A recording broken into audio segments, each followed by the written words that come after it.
मध्य युरोपको मुटुमा अवस्थित एउटा यस्तो देश जहाँ प्रकृतिले आफ्ना सारा रंगहरू पोखेको छ। हिउँले ढाकिएका सेता चुचुरा, कञ्चन नीलो ताल र शान्तिका प्रतीक गाउँहरू।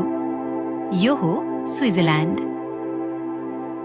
विश्वका शक्तिशाली राष्ट्रहरूको बीचमा रहेर पनि यो देशले शताब्दीयौंदेखि आफ्नो न्युट्रालिटी कायम राखेको छ। यहाँको शान्ति केवल राजनीतिमा मात्र होइन, यहाँको हावापानी र जनजीवनमा पनि झल्किन्छ।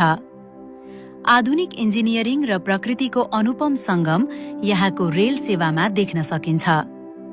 संसारकै सबैभन्दा ढिलो चल्ने एक्सप्रेस भनिने ग्लेसियर एक्सप्रेसले यात्रीहरूलाई पहाडका अप्ठ्यारा मोडहरूबाट स्वर्गको अनुभूति गराउँछ। जेनेभा र जुरिच जस्ता शहरहरू विश्व अर्थतन्त्र र कूटनीतिका केन्द्र हुन्। समयको शुद्धता र गुणस्तर स्विस पहिचान हो। चाहे त्यो विश्व प्रसिद्ध घडीहरू हुन् वा मुखै रसाउने चकलेट, स्विजरल्याण्डले सधैँ उत्कृष्टताको मानक खडा गरेको छ।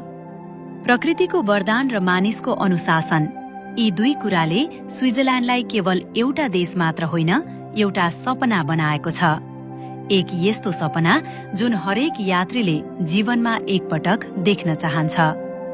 यस्तै पृथ्वीका सुन्दर र रोचक कथाहरूका लागि पृथ्वी स्टोरिज सँगै रहनुहोस् र सब्स्क्राइब र फलो गर्न नभुल्नुहोला। फुल भिडियो हेर्नका लागि हाम्रो युट्युब च्यानलमा गएर हेर्न सक्नुहुन्छ।